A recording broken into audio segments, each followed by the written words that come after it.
All right. We got it. We got it. Okay. All right. This meeting will now come to order. Welcome to the February 12th meeting of the City of Asheville's Noise Advisory Board. My name is Jessica Thomason. I am the chair of the board. I will introduce each agenda item and facilitate the meeting to help our audience follow along. We are streaming live on our virtual engagement hub today, which is accessible through the virtual engagement hub link on the front page of the City of Asheville website and also linked on the noise advisory page. For those of you that are out there with us today, welcome. I will now go ahead and introduce the board members that are participating virtually. Board members, as I call your name, please acknowledge your presence. Rick Freeman. Present. Reb Hazlib. Here. Carmelo Pompolonio. Here. David Ledger. Present. Typically joining us as well is Council Liaison Antoinette Mosley, who will not be here today, and Noise Administrator Todd Justice. However, he is not here at the moment either. Okay. Don't forget Jeff. Oh, Jeff Santiago. Oh, I'm so sorry. How did I forget you, Jeff? Also, board member Jeff Santiago. Here. Thanks, Rick. My bad. Okay. First thing we need to do is do an approval of the minutes from the last meeting. Did everybody have an opportunity to look at the meeting minutes? Yep. Okay. Can I get a motion to approve the minutes from the last meeting? Move. Reb gives a motion to move to approve the minutes. Can I get a second, please? I'll second. Reb seconds. Okay. Now I will ask each board member for a roll call and to approve or fail the approval of the minutes. David? Approve. Carmelo? Approve. Jeff Santiago? Approve. And I approve as well. So the minutes from the last meeting are now approved. Moving on to the next order of business is the election of vice chair and chair. So this is something that we do every year. Before I ask for a nomination, I'm going to read the responsibilities for the chairperson and, in his or her absence, the vice chairperson. The chairperson is responsible for presiding at all meetings at the board and ensure that the work of the board is accomplished. To this end, the chairperson must exert sufficient control of the meeting to eliminate irrelevant, repetitious, or otherwise unproductive discussion. At the same time, the chairperson must ensure that all viewpoints are heard and are considered in a fair and impartial manner. The chair cannot make rules related to the conduct of meetings or board procedure without approval of the full board. The chairperson appoints board members to temporary subcommittees with the approval of the full board. The chairperson approves the agenda discussion items prior to distribution, prepares the annual report of the board each year, signs correspondence, and represents the board before the city council with the formal approval of the board by motion and vote. And the chair or a quorum of the board may call a special meeting. The chair may also cancel a regular meeting. Any questions on the roles of the chair and the vice chair? No? Okay, I will now open it up for a nomination for the chair position. I nominate Reb Hazlib. Can I get a second for nomination for Reb? Jeff will give a second. I'll give a second. We'll take a vote. David, do you yay or nay for Reb as chairperson?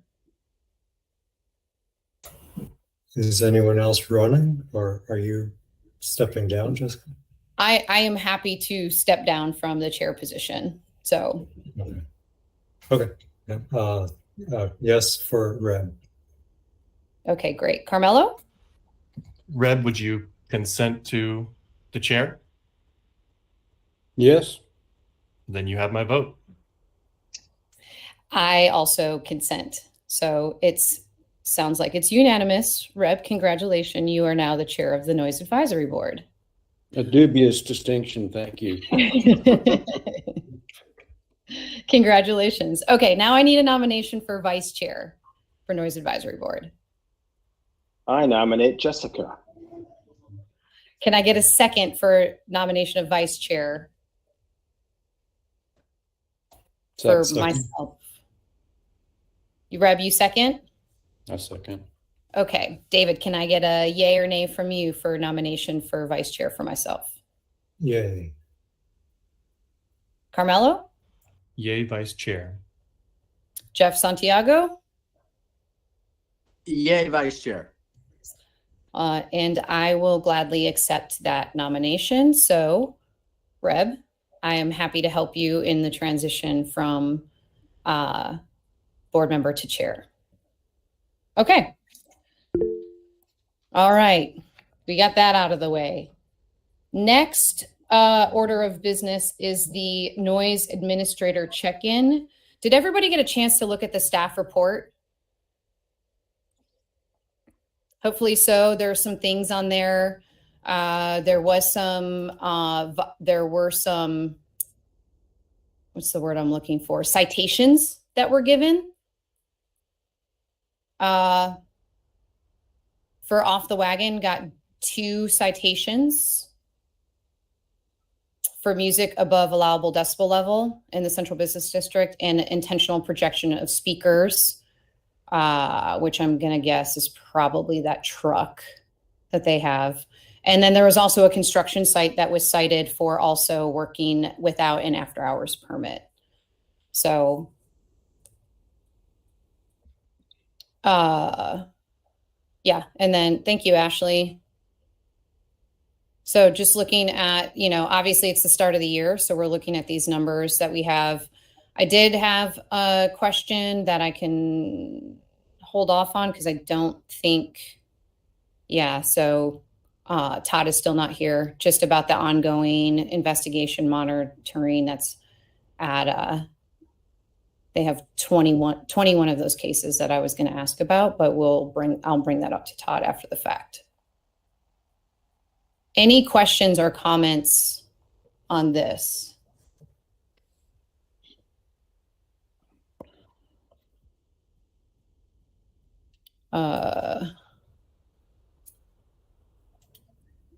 No? Okay.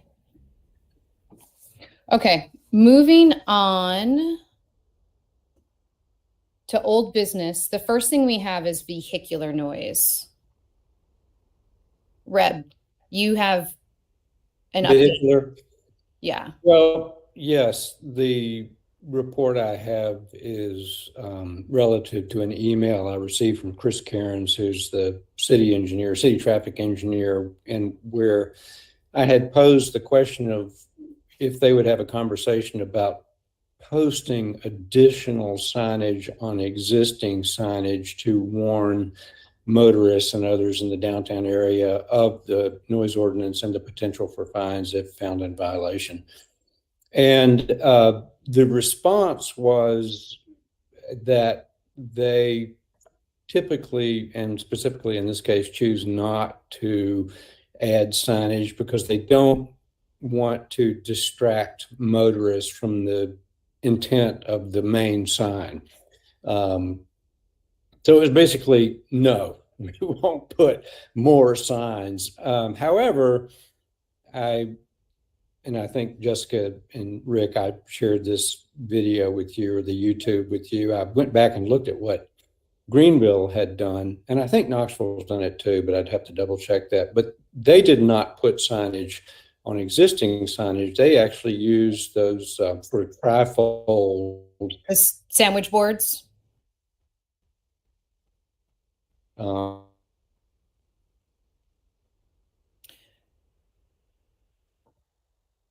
Reb, can you hear me?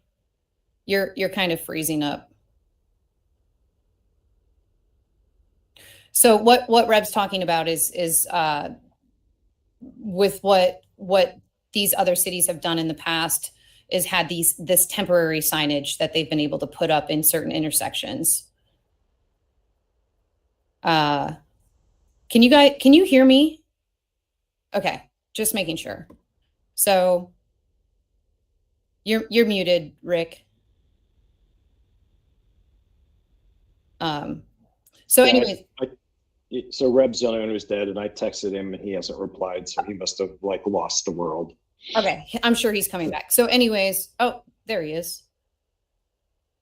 You're muted, Reb. You're muted. Yeah, I'm sorry. I've had a spotty connection all day. It's whirlwindy up here in the hills, and I'm thinking it's messing with the lines. Anyway, I don't know where I cut off, but essentially what Greenville has done is erect temporary signage on the side of the street during particularly noisy periods on the weekend or late week nights. And I don't know, I did not read, although I'd like to do some more research on whether they have found it effective. And I think that could be the next step. But the city traffic engineer said basically no. Rick, I know you said in effect, it's not really their decision if we take it up the right chain of command. And we can follow that path if we all think it's the right thing to do. Yeah, what I recall from having conversations with the noise compliance team who had conversations with Greenville Public Works and in the police department is that what the signs itself didn't necessarily work, but in tandem with enforcement. And so what I'm wondering, Reb, is like maybe, so in regards to our conversation with the lieutenant, that if we can maybe see if there's some way that we could do something with the sandwich board situation but also with letting him know where those areas are most problematic. So just a refresher for the rest of you, Reb and I had a conversation with the one of the lieutenants from the police department that just said, while this isn't necessarily a priority, if for us, if you could give us the intersections that are most problematic, it doesn't hurt for me to remind the walking officers in the CBD to make sure they are staying alert to those areas specifically. So yeah, how do you see approaching the next steps to see if we can make any sort of legwork with that? Yeah. He's frozen again. He's frozen again. What I can do is I can follow up with Reb after the fact, and maybe what the next step is that we have a conversation with Antoinette and or Ben Woody. So I feel like because we already had the support of the Safety Environment Committee, and last conversation I had with Antoinette, she had said, come, let me know when you're having a hard time getting through any of the city, the bureaucracy, I guess, since she's, meets with Deborah frequently, and Deborah was in favor of us doing something with the signage. So I think maybe the next steps, Reb, are we have a meeting with Antoinette and maybe involve Ben Woody in that conversation, because I'd also talked to him and he was like, yeah, I think it's something that's feasible that you can do. However, he did tell me to run up the chain of going through the people who do the signs and that sort of thing. So I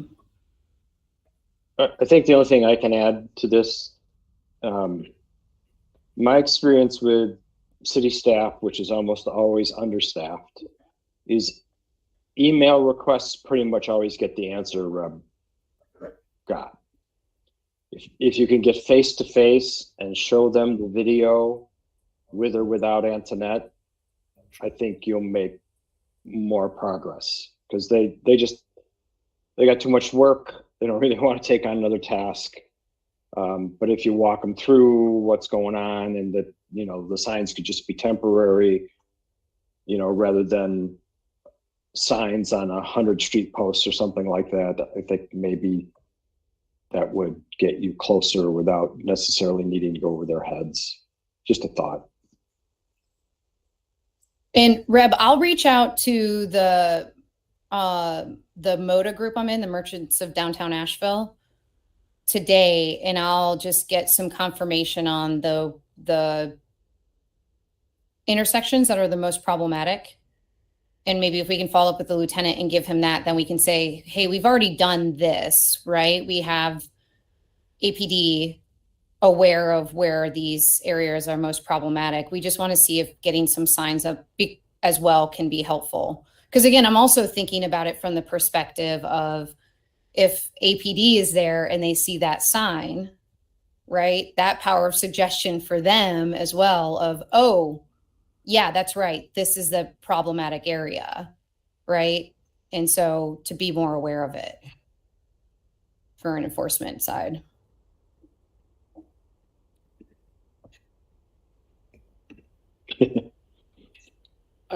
Hey, Ashley, this is Reb. Can you send me the dial-in number? I can't keep a connection strong enough to stay on.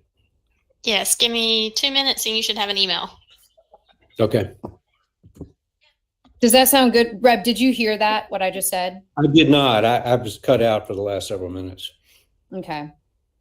All good. And it might help if you turn your camera off too. So that way you're not just, there might be less bandwidth, Yeah, right? I'll try. So I'll follow up with you of getting some information from the most problematic areas, and let's take care of getting that back to the lieutenant so that when we do have a meeting, we can go, we can say we've already taken this course of action. Rick, you're sending that stuff to me, just so you know. Oh, oops, sorry. It's all good. It's all good. I'm just making sure that you know that I'm not Reb. So.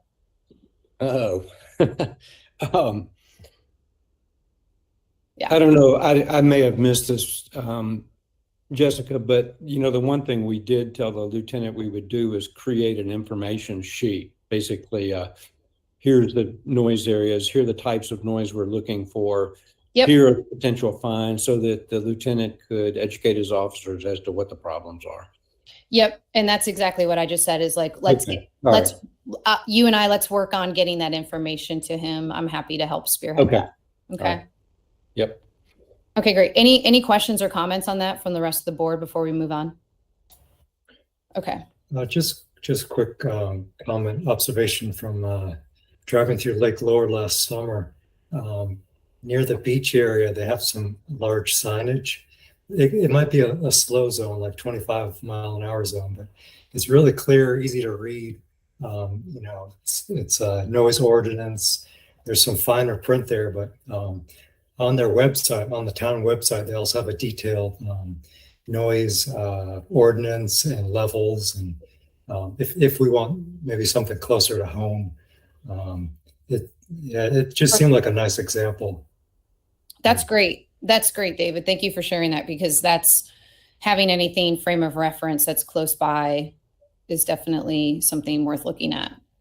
Right. And in the state of North Carolina, so we don't instantly get into arguments about what the state will allow a city to do. Right. A lot of times there's constraints, That's good. Thanks, Dave. Anybody else have anything to add before I move on?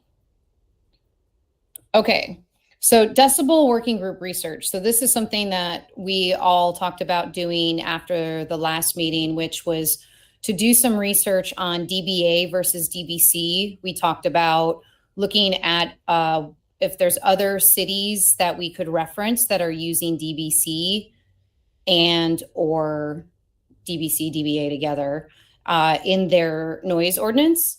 And also just looking for some research on DBC in general in terms of health effects and the like. So I want to open that up for conversation with the group as to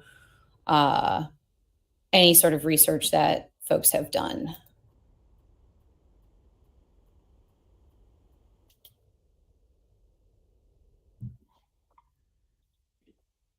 Jeff, do you have something you want to share?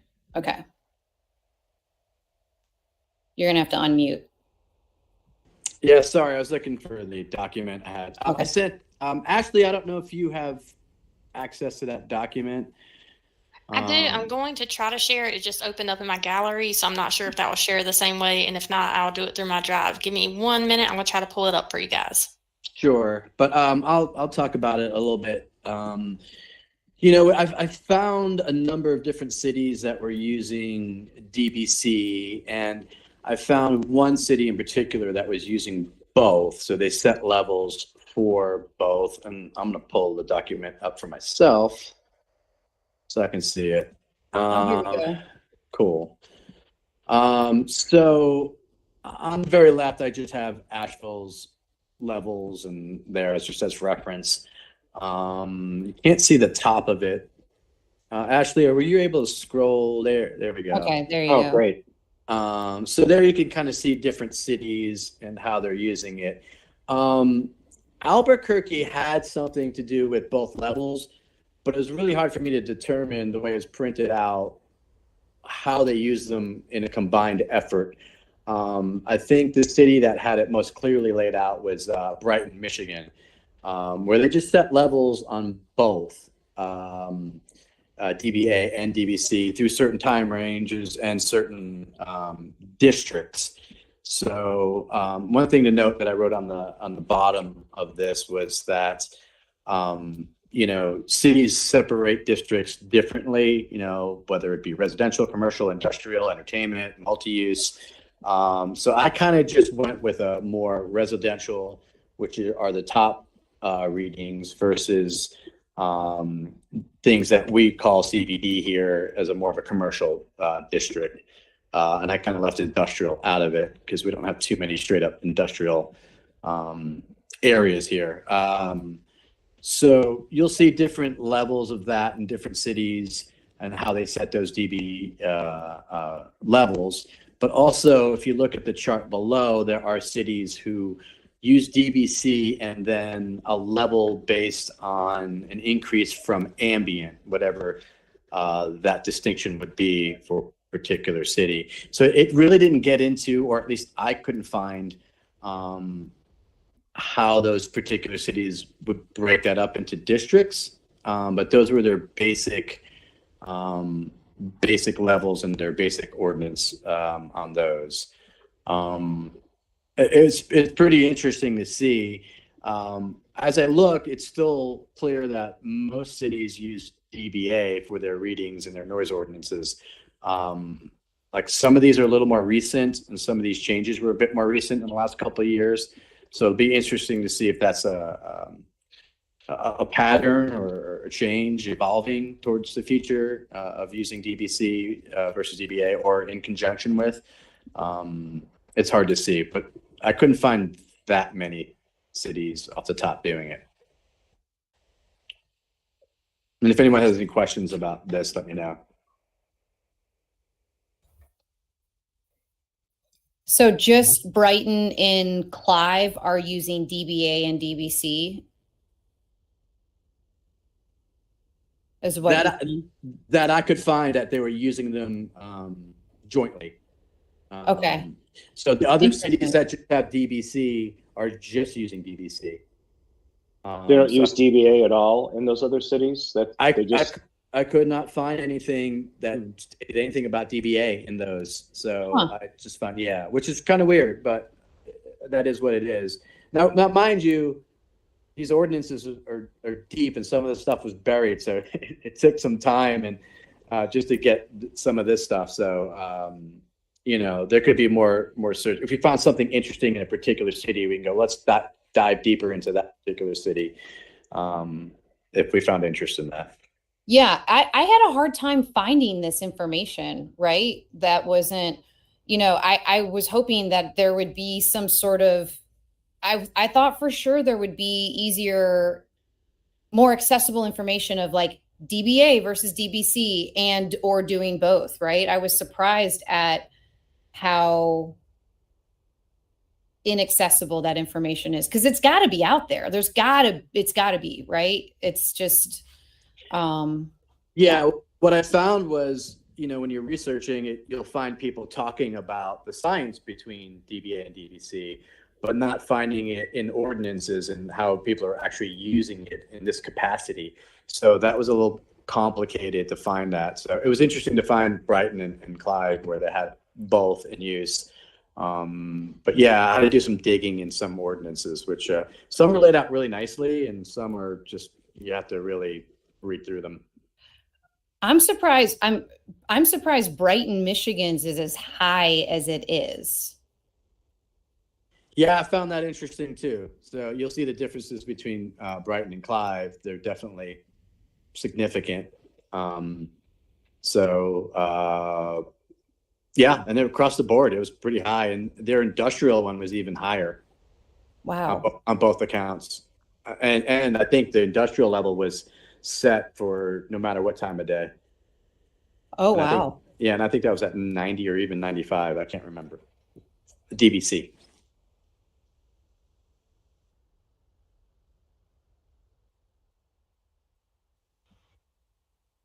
If I could jump in for 1 second, Jeff, I can back up what you said about how every city kind of frames everything and lists everything differently, and it's kind of a pain to kind of muck through all their ordinances and information and everything.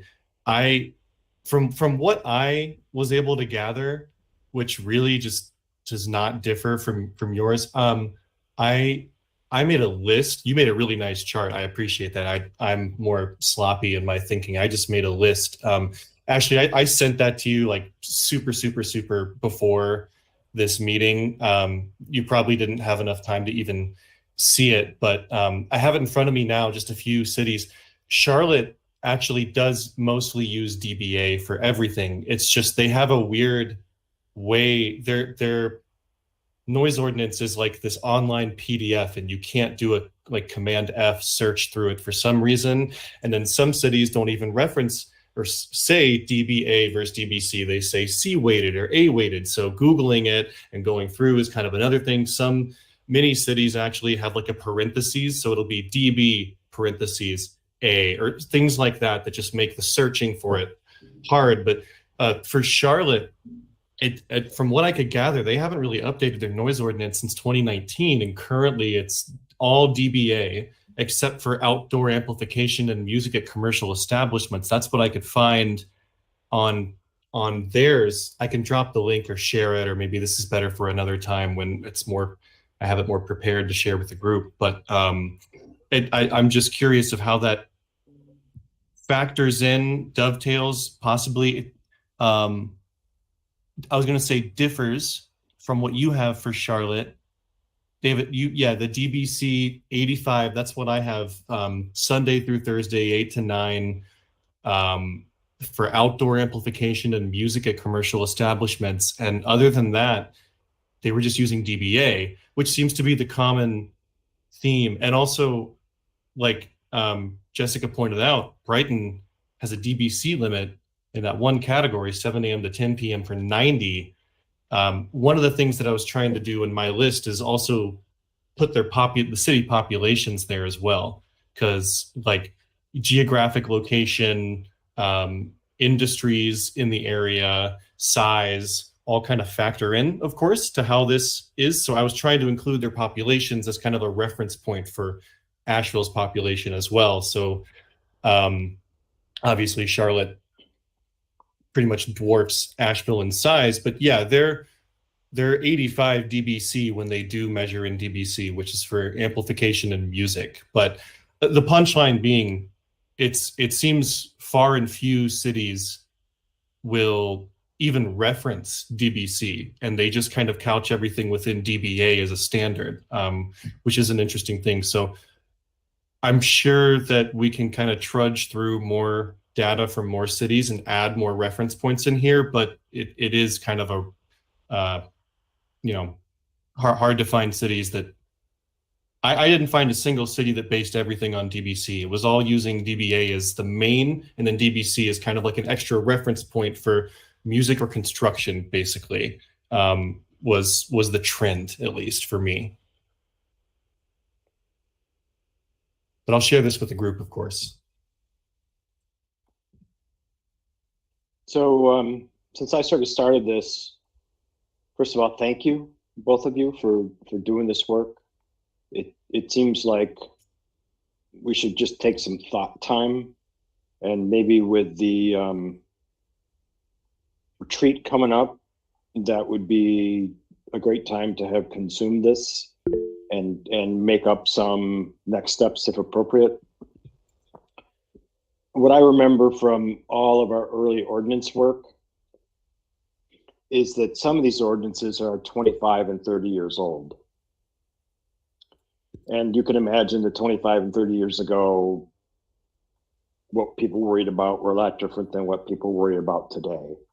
So maybe with some discussion on what you guys have found and cities who've updated this in the last, 5 to 10 years, we could follow up with some conversation with them and their compliance team about why they made the change and if it's had a significant impact on how they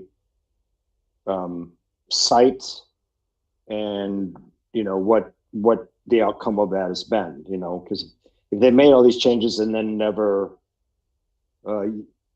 cited anybody, well then there's no proof it made any difference.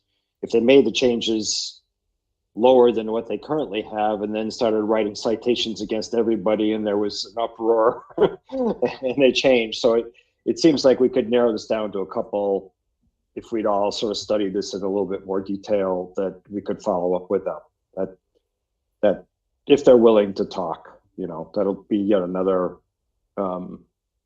effort to find a name and a phone number and compliance people and all that kind of stuff. But usually anybody who's in the business of trying to enforce this stuff and manage the ordinance is happy to share their experiences. At least that's what we learned the first time around.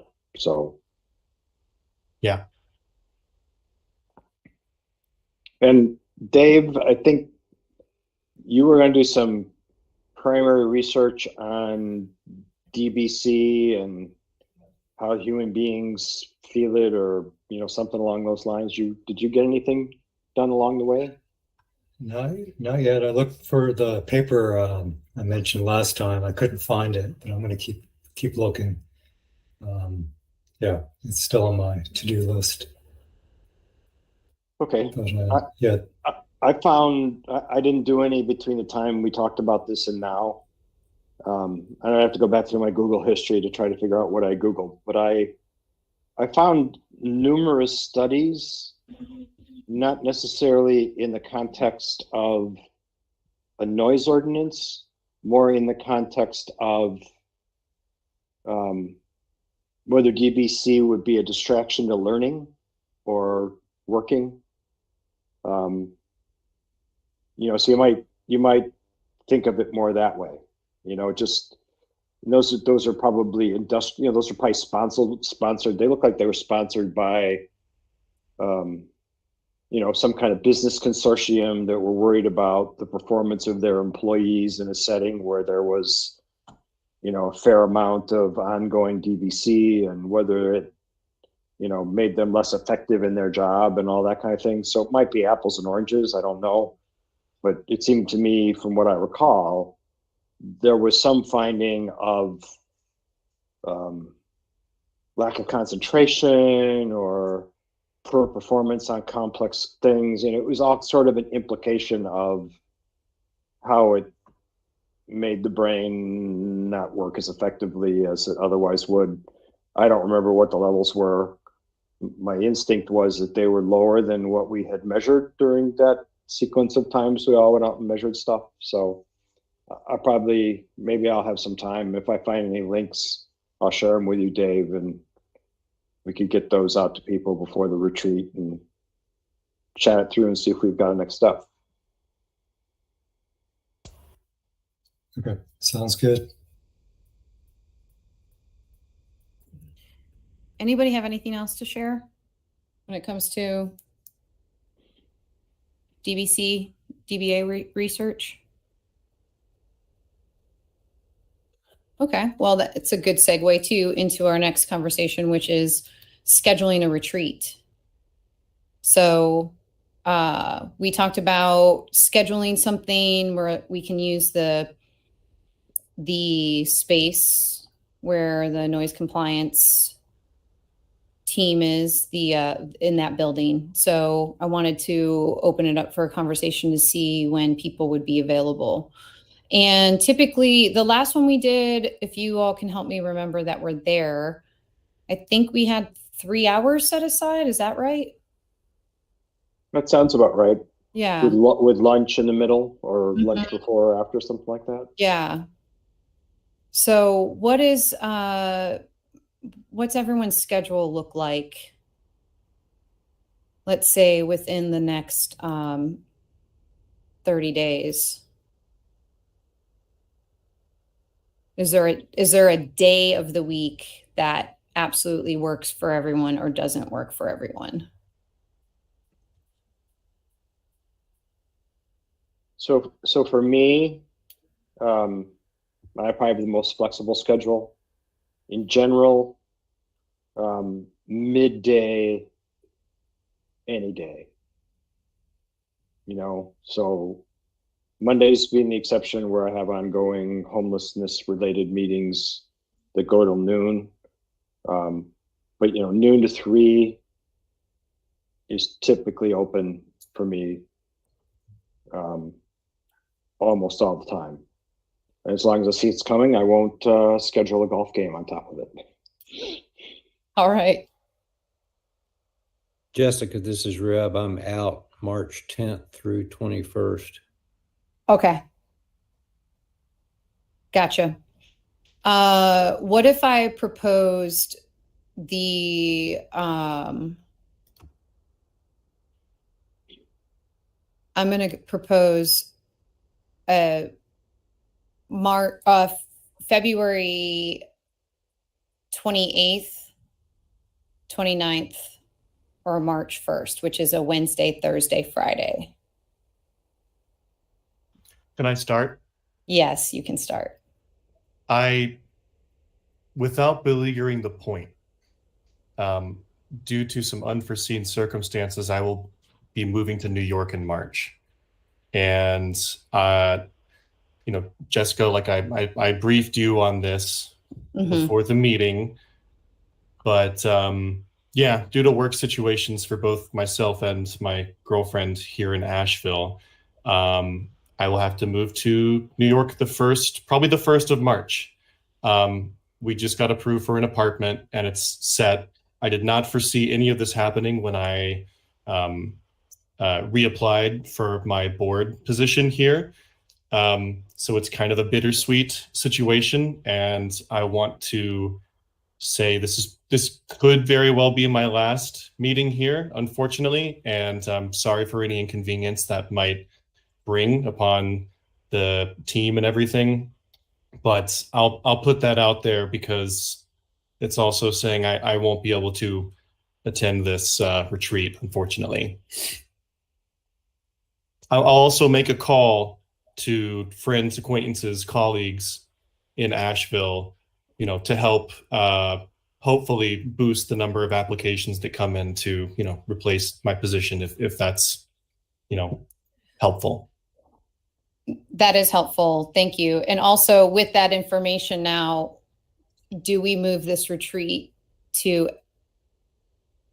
trying to fill Carmelo's position and move this meeting till after that? Or I'm not saying we necessarily need to, I'm just wondering if we do, and if not, then we get somebody up to speed after the fact. So I've been wondering, this should be a team decision. I've been wondering about whether at the retreat we should take a look at the required board positions and make sure that our good intentions are actually working out. So, we've really been without a restaurant person, which was one of the sort of recommended business side things. I mean, clearly the music industry needs to be present. We never got anybody from construction to really participate. Right. Neighborhoods are happy to participate, clearly. We've never been short of the 3 people representing different areas of the city. I don't know how many Carmelos there are in Asheville that are,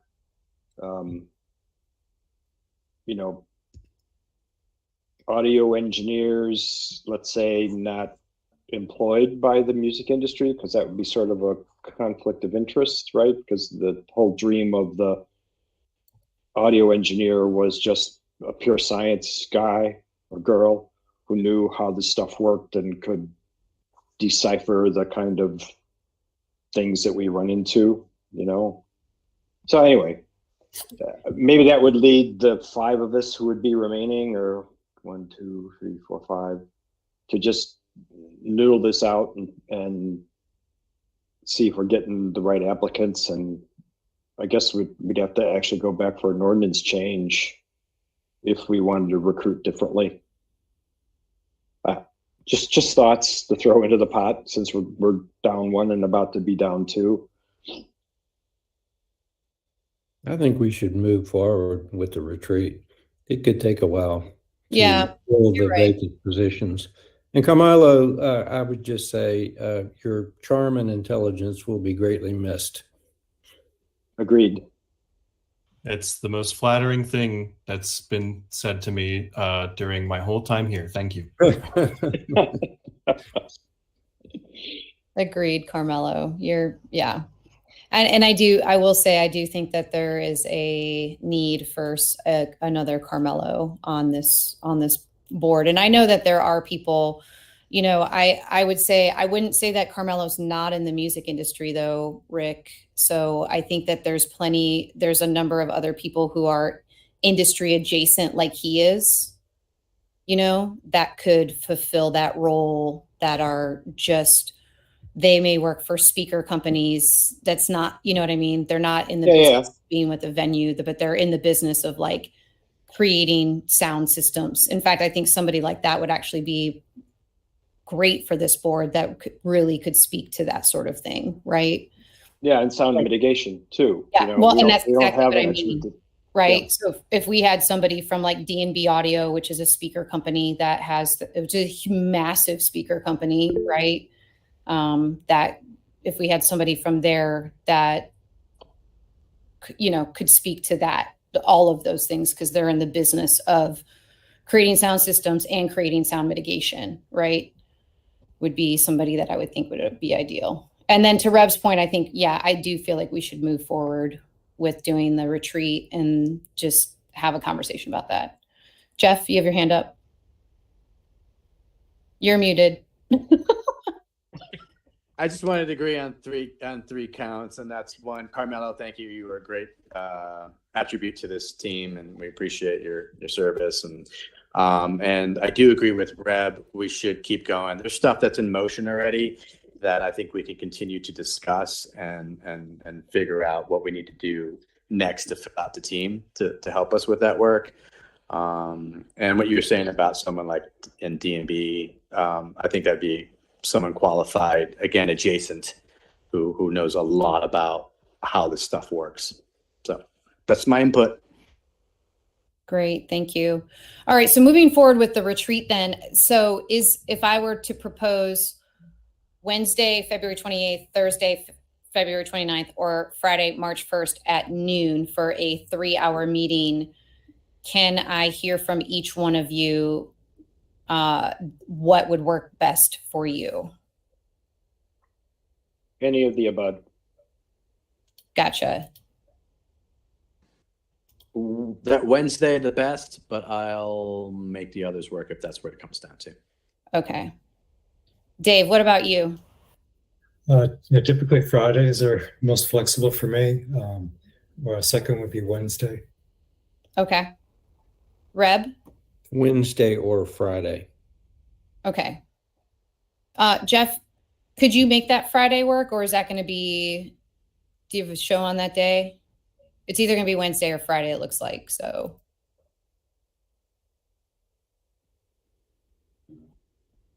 Sorry, finding my mute button. If it comes down to Friday, I'll make it work.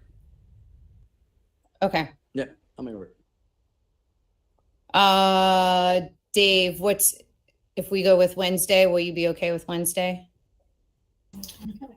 I could make it work. Just checking. Yeah, that's basically what I'm asking you all to do is look at your schedules right now. Because I'd like to say, let's do it Friday at noon.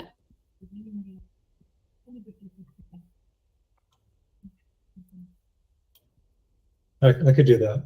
Okay. So why don't we, and Jeff, did you look at your schedule? Could you make Friday work? Okay, let's do Friday at noon. Does that work for everybody, March 1st? Okay, great.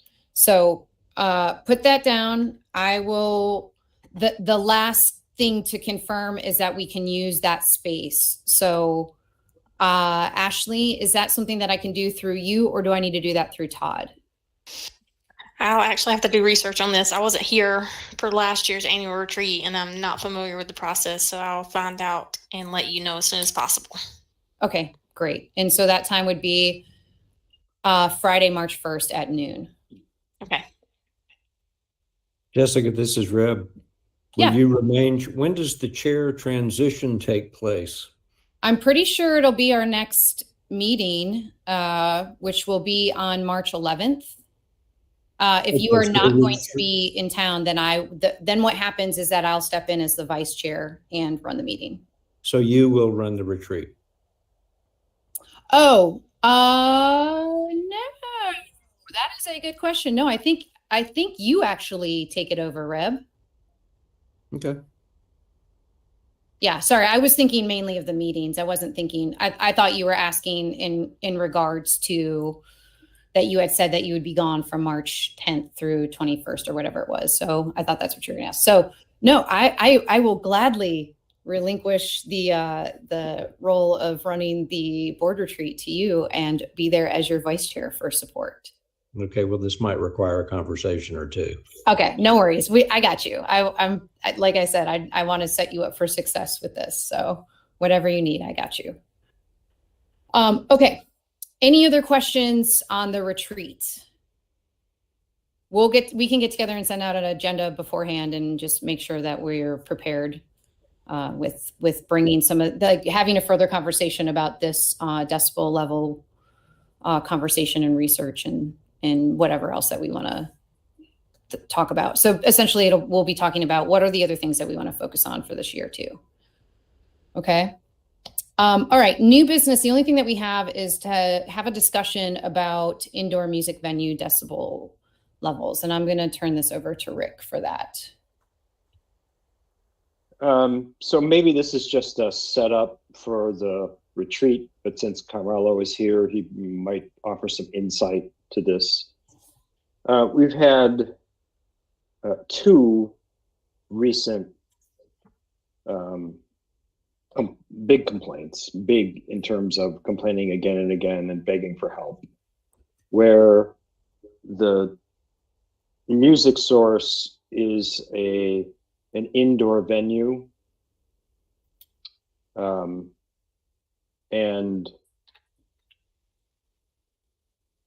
if you read the way enforcement is written in the ordinance, it's really written as if you can stand a meter outside of the person's residence and take the measurement there. And in the first case, which was one of our complainants during our DBA study, Rose Garfinkel, she's in a building that actually abuts to the building that contains the Asheville Beauty Academy.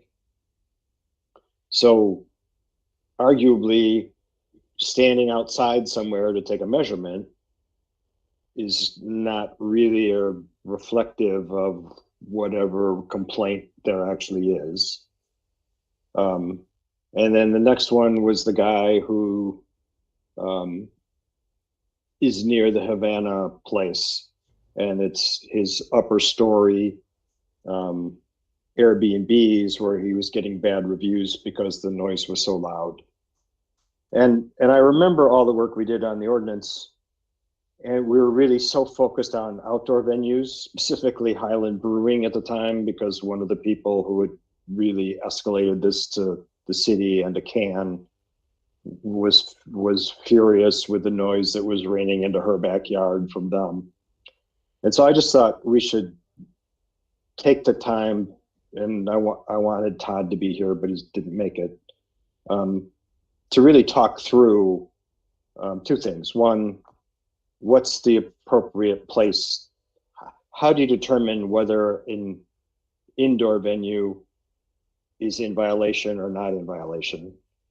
Some of the stuff that was written by the guy downtown had to do with when they opened their doors to take trash out into the alley, then all the sound leaked out through the door. Well, that creates a really complicated metaphor for when you take a measurement, right? It's not like measuring rabbit or salvage station. You know, the band is playing, you set up, you know where the sound is coming from, you take the measurements, you've got what you've got. So it just seemed to me that we just couldn't, the current ordinance doesn't handle that properly. And in all fairness to the two styles of music venues that there are in this town, we have music venues like the Orange Peel that, best of my knowledge, we haven't had a single complaint from anybody who lives anywhere around there, which, you know, kudos to Orange Peel for having a venue where they're keeping the sound inside the walls. And, you know, other places where we're getting complaints weren't buildings that were built to be music venues. They were something else, and that business went bust and somebody bought it to put an entertainment venue in, or a bar or a restaurant or whatever there is. So it just seemed to me that we should think about whether the ordinance and the enforcement strategy actually works when the sound source is an enclosed building. And the other part of that I've been thinking about is, and again, Todd's not here to defend himself. I get the impression that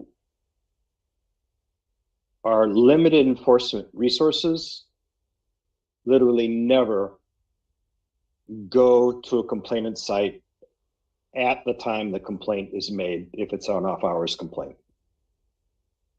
They go later, they go another day.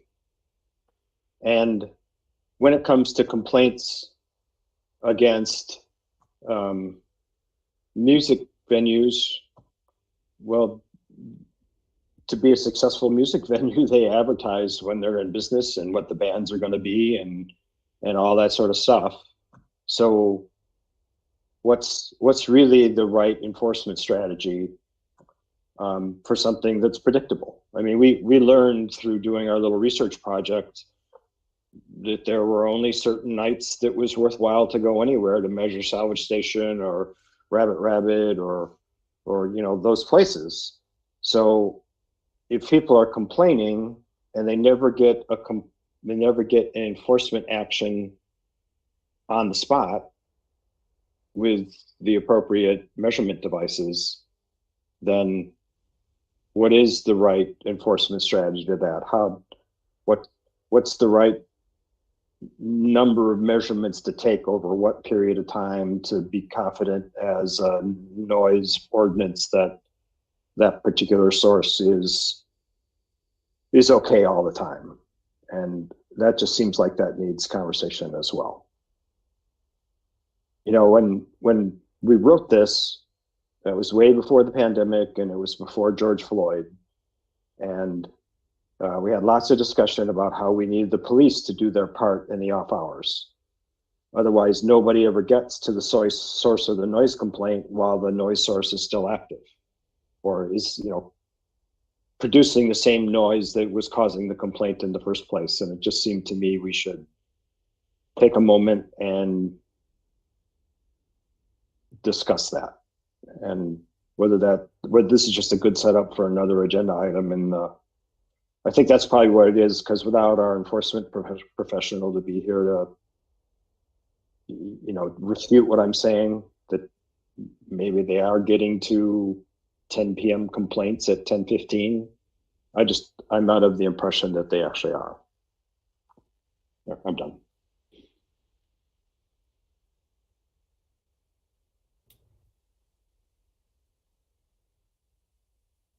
Anybody want to respond to that? With the 3-hour retreat and Todd there, it seems like we could address it then.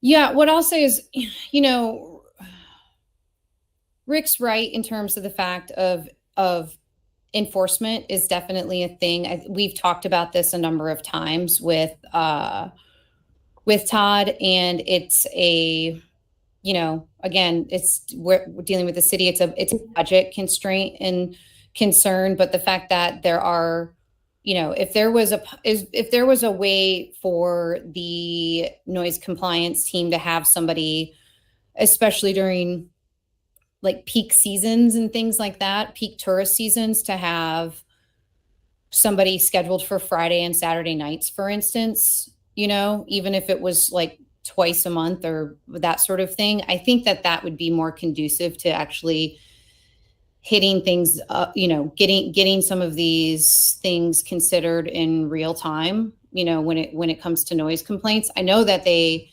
definitely, when they do have complaints that come in, they do go proactively try to go and get measurements from the source right after the fact, or they're doing these things regularly where they're just sort of checking in on that.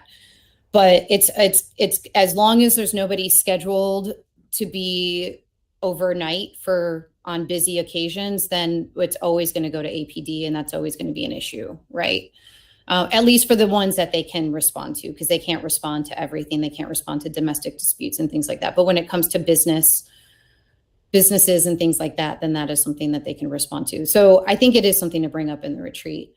In regards to like I think that there's a give and a take to it, right? Because I think the other thing we have to be really conscious of is that, you know, the noise ordinance wasn't written with something that is where residential walls are sharing with business walls downtown in the central business district, right? So I think that's something to look at, to consider. But I also think we have to be conscious of, if they're not sharing walls, for instance, where's the line that we draw in terms of appealing? Like, who's to say that an Airbnb business has the right to exist downtown more than a venue does? Is that our call to make, right? Because that's another part of it, is like, downtown is downtown. It's central business district. It's loud. And I'm not saying that, you know, venues should be allowed to be loud, but, you know, there's a lot of other noises. And this person in particular that complained, I went and read the reviews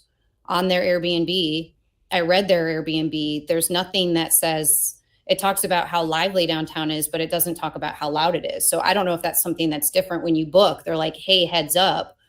But some of the complaints, a lot of the complaints were about other noise that wasn't the venue next door, right? It was about the fire department, which is right there. It was about construction noise that was right there. There's other people who commented on it and said, you know, other people complained about this being noisy, but I don't know what they expected when they booked a place downtown, right? So I think part of that conversation that we need to have during the retreat is, you know, where's the line that we have where we say, you know, we're not here to say like, well, your business can run peacefully, but these people can't, you know what I mean? Especially when there's other extraneous factors. So I'm not saying one way is right over another. I'm just saying that it's up for discussion. It's because if we're getting into the business of saying like, hey, you have to keep your doors closed, which is fine to a certain extent, right? If we're asking businesses to do that, to keep their sound in, but also recognizing and understanding that people need to come in and out of that establishment. And so is the next thing we're going to do is go to the fire department and say, you need to not have your sirens on until you leave downtown because it's messing with residents, you know, with short-term rentals. I mean, I don't know. Where's the line with that? So I just want to bring that up. But again, I think this is all good things for us to have conversation when we get together for an extended period of time. Okay. Anything else? anybody wants to add on that?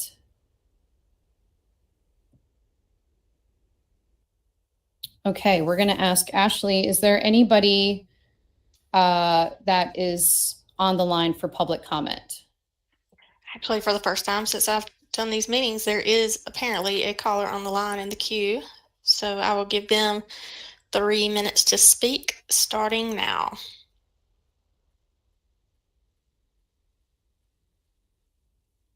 Hello, caller. We don't hear you. Okay. I think they just unmuted me. Can you hear me? Yes. Okay. This is Charles Dussault. I'm the owner of the building, 120 College Street, that was just the subject of conversation. I appreciate your attention to the matter. Let me sort of give you a bit of recent experience that sort of plays right into what you're talking about. I do want to first thank all the members of the board for your feedback that you've given me concerning, the losses that I've had and experienced at the building due to the loud music from Havana, Miami, and especially Council Member Anitet Mosley for getting me in touch with Ben Woody. While the city staff was initially responsive, I can say at the same time they were also ineffective due to the inadequate, I would call, methodology used by city staff to measure noise. Todd Justice emailed me telling me that he had measured the sound at the site of the club and that it was in compliance with the ordinance. Ben Woody, who was copied on the email, responded with 2 thumbs up saying, "Good job." Unfortunately, the report indicated that the measurement was taken at the corner of College and Market Streets, which is 150 feet away from the club, while my building is less than 20 feet away. I pointed this out to Todd, that none of my guests actually sleep at the corner of College and Market Streets, and he suggested doing a remeasurement, which was done this past Friday evening at midnight at my building next door, and the club was found to be out of compliance. Todd spoke with the club manager and the music was turned down, and I'm told that they'll be cited. Now that's progress and I appreciate that, but I think the larger issues remain, which I think Rick Freeman was talking about, and I've heard you talk about it on this meeting, and that is a reluctance to strictly enforce the noise ordinance. And I come to that conclusion when I see things like the unwillingness of the city staff to require the 5 decibel decrease in the permitted noise levels after 11 p.m. in the downtown district. And if anyone objectively reads the ordinance, I think you would say that the incessant noise coming from the club would meet the definitions that are in the ordinance. Ben Woody told me that the noise of keeping my guests up at night was not part of the legislative intent of the ordinance, but from their perspective, noise is noise. And if the intent of the city council was to exclude loud music from the ordinance, especially in Asheville where music is so integral to the culture, I think the city council could have specifically included language to that effect. So I would ask all the members of the board to press, as I think you have, on the intent of the ordinance, which is for residents and tourists to be permitted the quiet enjoyment of the surroundings, especially after 11 o'clock at night. And again, I appreciate the attention you've paid to this issue. I'm not alone with this. And certainly there's other noise downtown, without a doubt. But, after 11 o'clock, I would think it would be best if people tone it down. And I will tell you, the fire department seems to be much more solicitous of people's well-being downtown of late, because we don't hear sirens in the building like we used to at night. So we appreciate that as well. So again, thanks to the members of the board for all your work. But I think you would all agree that probably a little more work needs to be done. Thank you, caller. Time is up. So I'm curious if Ashley, can I ask Charles a question and he can respond, or? I don't mind. I'm just going by the guidelines on the. I'm just curious because They I'm have 3 just, minutes. yeah, just looking at the report that we got, the staff report, that there's 2 citations for the space next door for Off the Wagon Piano Bar. Is that what were they the ones in violation, or was it the other place, Havana, Miami? I'm just asking for frame of reference. So for him to reply, he will need to join the queue on the public input again, because it does it for that. And if he does, I can let him speak, but Okay. he'll have to join the queue again. We can find out from Todd too. So I'm just curious because there are 2 violations here. So I'm just curious if those are the ones that were from Friday. So it's too bad Todd's not here. I'm just putting this in now so we remember it as an element of the retreat. yeah. We need to have a clear conversation with him and Chris and whomever about how they interpret the rules in the ordinance about where to measure for compliance. Mm-hmm. Because there's no way, if the complainant says it's the Havana Miami bar and the enforcement team doesn't measure at the closest spot of the residence to the noise source, then in my understanding of the rules, they're not going where the ordinance tells them to go. And, Right. and I wonder if they have been given some latitude that is not captured in the ordinance. Mm-hmm. You know, just and you know, we may need to have the city attorney come and talk to us at some point in time, because Yeah. a lot of stuff in the ordinance was softened so that any mistake in conforming to the exact way it had previously been written wouldn't get something thrown out in court. You know, attorneys like a lot of wiggle room. Right. Well, yeah, So we saw that with we were waiting for what that court case was going to be for Planned Parenthood in terms of how it was going to affect the noise ordinance, right? So that was, Right. you know, and then that's how that first change happened with Ben Woody with the language was around that court case, right? So, but yeah, no, that's a good question, because, you know, if they were measured from the corner of College and Market, but it's supposed to be from the complainant's property line, then I'm just curious as to why that happened. You know, my own personal experience was the one night that I went up into Montford with Chris. Mm-hmm. Measure was like the first night. As we came out from our measurement that night, he said, "Hang on, let me walk down by the car where I would normally take this measurement to see how it compares to what we took on their back patio." And I didn't think of it at the time because I was tired and it was late. But that was on the opposite side of the house from where the noise source was. So I can only conclude that he's being given some direction not to go inside, not to go onto the patio, not to go into the backyard that faces the sound source. Mm-hmm.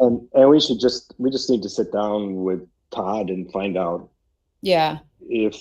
if they somehow have concluded that that's unsafe and they don't have the, you know, it's not a policeman who can go everywhere he wants because he's got a flashlight and a gun, and there's some ambiguity here, I think, that maybe you and Reb should talk to him offline. Yeah. You know, before we get into, because my recollection is the retreat is semi-public. Yeah, it is. Yeah. Well, and it's interesting too, because it's like, there's got to be something there with that, because when I went out with Chris to do one downtown, instead of putting me outside at the complainant's property line, they put me across the street in a parking lot. And I'm assuming that was because cars could come by in front of me and was going to be much more of an issue versus me being in the parking lot, which put me closer to the where we were measuring where the sound was coming from, right? Hmm. So it's like, yeah, so that's definitely, we have to get some clarification on what are the guidelines, right, of that based on making that call. So Right. because I just assumed that's why they put me closer to where the sound source was because there's a street there, right? And so I was going to be on the sidewalk right in front of cars going by. Instead, I was in a parking spot. In that case, the complainant didn't have a deck or a patio. No. Yeah. So again, flaws in the way it's currently written, which then makes it a somewhat arbitrary set of decisions on where to actually take the measurement, right? It's complicated. Yeah. So it is. Okay. Anybody else want to add anything to that?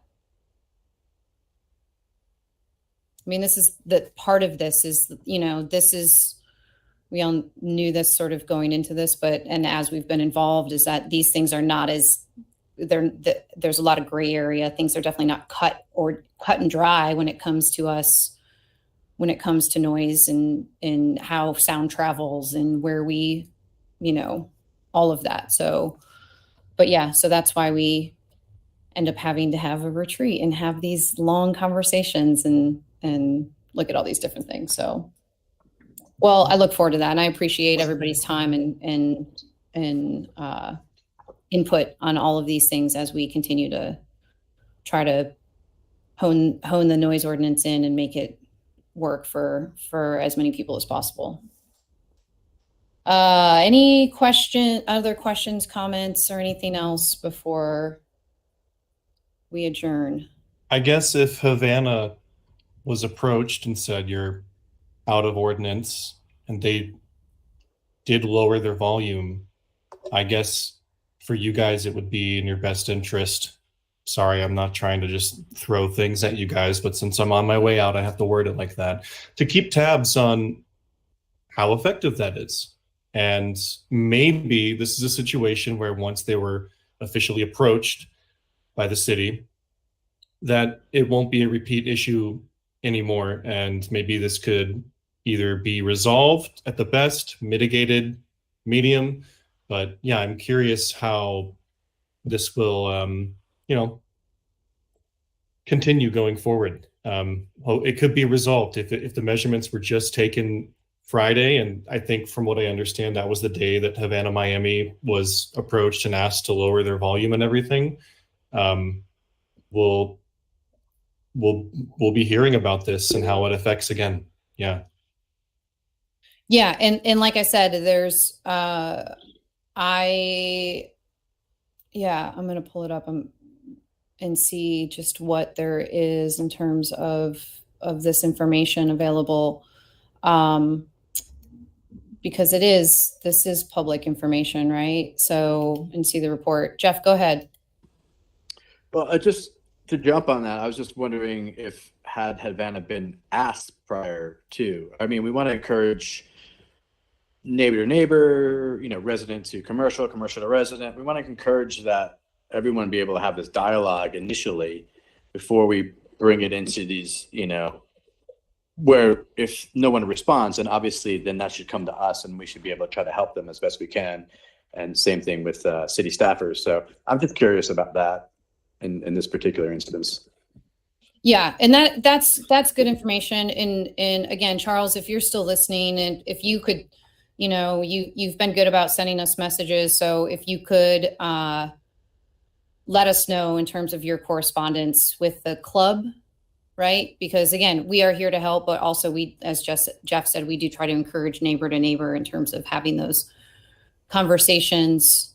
And again, I'm still curious. I'm looking up what the latest report was, but it does say it was like this measurement was at the intersection of College and Market Street. So this must have been the old one. This is actually from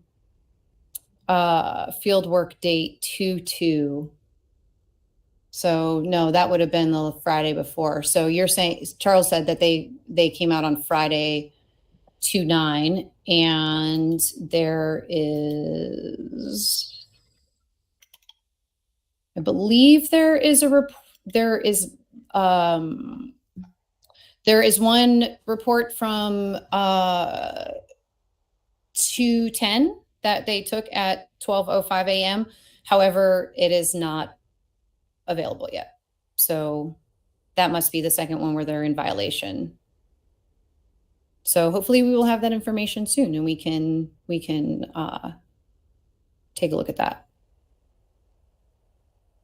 All right, all good points for discussion during the retreat. Any other questions or comments? Okay. Is there any obligation, or is there any objections for us adjourning this meeting? All right, with no objections, this meeting is adjourned. Our next meeting will be on Monday, March 11th. However, our retreat will take place on Friday, March 1st. Hopefully, keep an email out. Thanks everyone for your time today. Thanks for everyone who was watching. Have a great rest of your day. Thanks, Jessica, for 2 great years with you as chair. Yeah, absolutely. And I will be here to help Reb as I pass the torch to him. Thank you. I'm going to need it. Yeah. And Carmelo, best of luck to you in New York. Absolutely. Yeah. You'll be Thanks, missed. guys. Yeah. You know, I'm not leaving the planet, so if you guys ever need anything or have any questions, I've lived here for 14 years and I still care about this city. So, you know, don't be a stranger if need be. Yeah. Watch out for that New York noise. Yeah. I'll be close enough to Atlantic to take some interesting decibel readings, I'm sure. Send them to us just for old time's sake. There you go. Yeah, that'll put things in context, huh? Right? Yeah. Can't Okay. wait All to right. hear those. Yeah. Yeah. All right. Thanks, guys, so much.